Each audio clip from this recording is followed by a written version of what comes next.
В новый учебный год по новым правилам. Отныне у каждого класса свой вход в школу и свое время прибытия. Начиная с 1 сентября в школе будет осуществляться проход по 4 входам.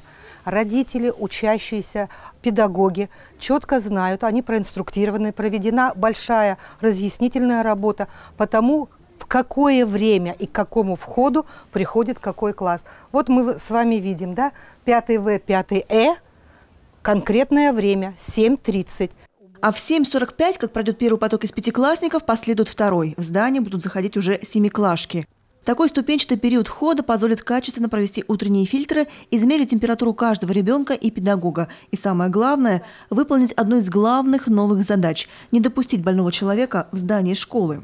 Утренние фильтры в нашей школе будут проходить следующим образом. Для того, чтобы сократить время прохода, мы ставим 2 дежурных, и поэтому сразу ребенок один прошел, второй дежурный, второй ребенок подходит. Обращаю внимание на маркировку дистанции, которая, надеемся, будет соблюдаться. Замерять температуру дежурные педагоги будут бесконтактным термометром. Каждому ребенку будет предложено и обработать руки санитайзером. Для работников и посетителей уже заведены специальные журналы, куда вносят их показатели измерения. В случае, если все-таки у кого-то из учеников будет обнаружена повышенная температура, его отведут в отдельный специально приспособленный для этого кабинет, где ребенок будет дожидаться своих родителей, если потребуется медицинскую помощь. Самостоятельно домой его не отпустят. А чтобы инфекция не проникла внутрь, везде по периметру учебного заведения будут стоять обеззараживатели воздуха.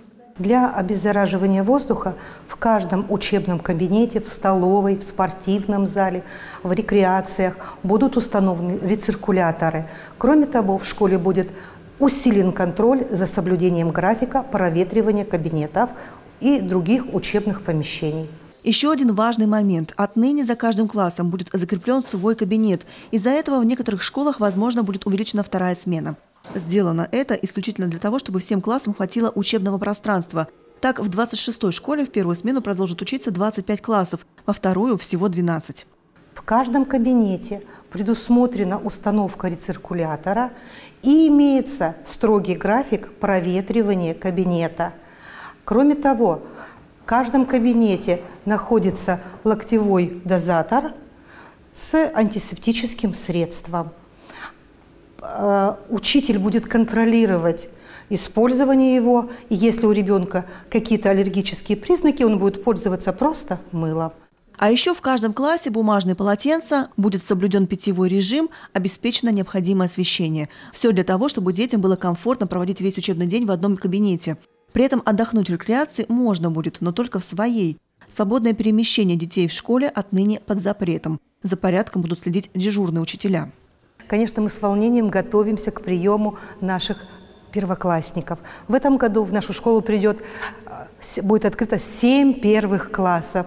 И мы готовим праздник. Единственное, что для каждого класса линейка праздничная пройдет отдельно. И будет разрешено поприсутствовать и родителям, но только обязательно с использованием средств индивидуальной защиты.